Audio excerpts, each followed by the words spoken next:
현재 시장에서 전세가율이 높은 물건을 일반 매매로 산다는 건 상당히 위험할 수 있습니다. 하지만 부동산 경매라면 이야기가 달라질 수 있는데요. 오늘은 전세가율이 급등하면서 깡통 전세가 속출하고 있는 상황에서 경매 투자자들은 어떻게 투자를 하면 좋을지, 그리고 어떤 리스크가 있는지, 이 리스크를 어떻게 최소화할 수 있는지를 정리해서 이야기해 보도록 하겠습니다. 최근 부동산 시장 침체로 지방 아파트 매매 가격이 크게 하락을 하고 있습니다. 누구나 알고 있는 상황이고, 특히 또 똘똘한 한 채 때문에 서울에 많은 사람들이 집중해서 부동산을 사면서 지방 아파트, 지방 부동산 같은 경우는 지금 현재는 소외를 당하고 있는 상황인데요. 하지만 이런 상황이야말로 부동산 경매를 투자를 한다 라고 하는 투자자들에게는 새로운 기회가 될 수가 있습니다. 지금 현재 지방에 있는 전세가율은 굉장히 높습니다. 어떤 지역이 있을까요? 충북이든 전북이든 경남이든 우리가 알고 있는 지역 같은 경우는 기본적으로 거의 80%가 넘어가는 전세가율을 가지고 있어요. 전세가율이 높은 지역은 향후 경매 시장에서 저렴한 가격에 매물을 확보할 가능성이 크다는 겁니다. 적절한 타이밍을 잡으면 시세보다 월등히 싸게 살 수 있고, 이 사람들이 현재 팔고 있는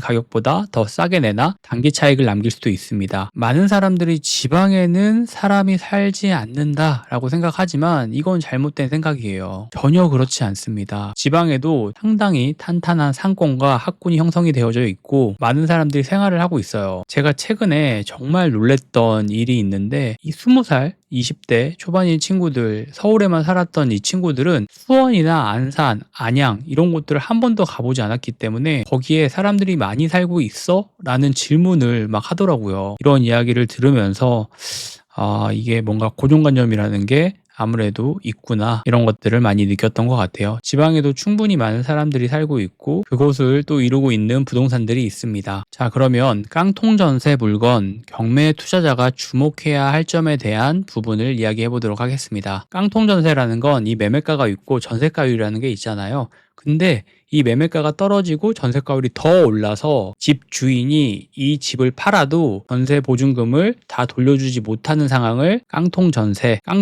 물건, 이렇게 얘기를 하는 겁니다. 집 주인 입장에서는 역전세가 난 물건이라고도 얘기를 해요. 물론 이런 물건들을 돌려주면 아무 문제가 없고 내가 돈이 좀 있고 여유가 있다라면 돌려주면 되지만, 이런 물건에 대한 보증금을 돌려주지 못한다? 그러면 이런 물건들은 다 현재 경매로 나오게 되는 겁니다. 그리고 이런 물건들이 많아지고 있기 때문에 경매 물건이 많아지고 있다라고 뉴스 기사들이 막 나오고 있는 거예요. 경매 투자는 여러 가지 방법들이 있지만 기본적인 방법은 오랫동안 보유하는 방식이 아니라 현재 시세보다 저렴하게 싸게 매입을 해서 사람들이 일반 매매 시장에 팔고 있는 가격보다 어떻게든 조금 싸게 던져서 그 중간에 마진을 먹는 재테크 방법 중에 하나가 될 수가 있습니다. 그리고 지금 현재 시장에서는 이 방법이 조금 더 적절한 경매 방법이 될 수가 있겠죠. 자, 그러면 이건 장점만 있을까요? 분명히 어떤 투자든 리스크는 있습니다. 그 리스크에 대해서 얘기를 해보고 어떻게 이거를 최소화시킬 수 있을지도 한번 이야기해 보도록 할게요. 첫 번째는 낙찰가율과 시세 차이를 항상 확인하셔야 됩니다. 전세가율이 높은 곳은 경매에서도 낙찰가율이 낮을 가능성이 크기 때문에 낙찰 후 시세 회복 가능성을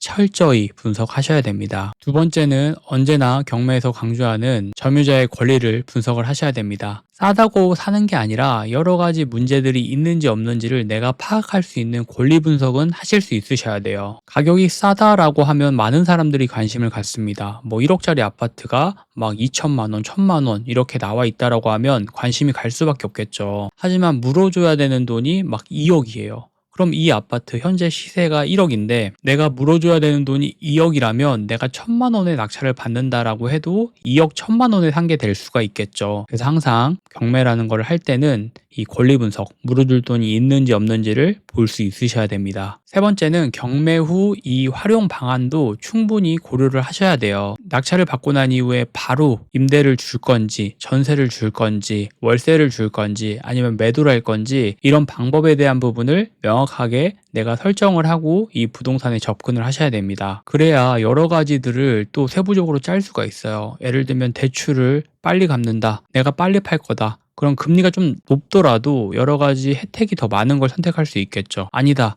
나는 좀 이거를 장기 보유를 하면서 임대를 줄 생각이다. 그러면 금리가 좀 낮고 부수거래들이 좀 어느 정도 있는 거를 선택하는 것도 좋은 방법이 될 수가 있기 때문에 여러 가지 방법들을 내가 어떻게 이 부동산을 운영을 할 건지에 대한 것들을 명확하게 설정을 하시고 접근을 하셔야 돼요. 네 번째는 자금 계획을 잘 세우셔야 됩니다. 경매라는 거를 많은 사람들이 이야기하는 게 대출이 잘 됩니다. 대출은 어려움 없이 다 가능해요. 이런 얘기들을 듣고 또 무리해서 막 투자를 하시는 경우들이 있어요. 하지만 부동산에서 가장 중요한 건 경매를 떠나서 여유입니다. 여유가 있으려면 내가 운영 자금, 리스크에 대한 부분을 충분히 고려를 하셔야 되고 이 금액 같은 경우도 너무 타이트하게 잡으시면 안 돼요. 저는 항상 대출이나 이런 것들에 문의를 받았을 때 80%가 대출이 됩니다. 그러면 70% 이렇게 생각을 했고 금리 같은 경우도 5.5%가 진행이 됩니다. 그러면 0.5에서 마이너스 1% 정도는 추가적으로 더 생각을 했던 것 같아요. 그래서 항상 너무 무리하지 않는 투자를 하셔야 됩니다. 전세가율이 높은 지역의 물건이 경매로 넘어갈 가능성이 크다는 점에서 지금이야말로 철저한 분석과 철저한 공부를 통해서 전략적인 접근이 필요한 상황입니다. 경매는 단순히 저렴한 가격의 매물을 확보하는 게 아니라 시세 반등 가능성, 세입자 문제, 법적 절차까지 고려를 다 하셔야 되는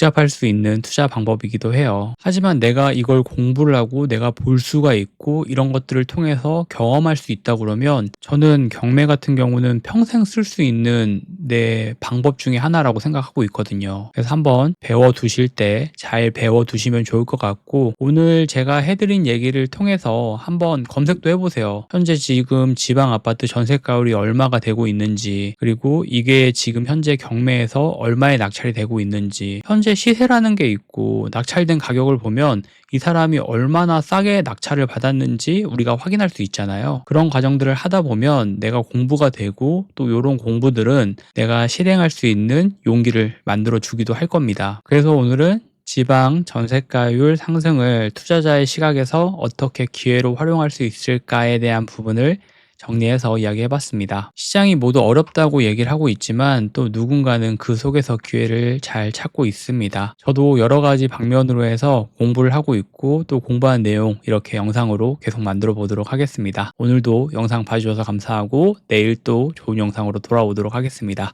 감사합니다. 들어가세요.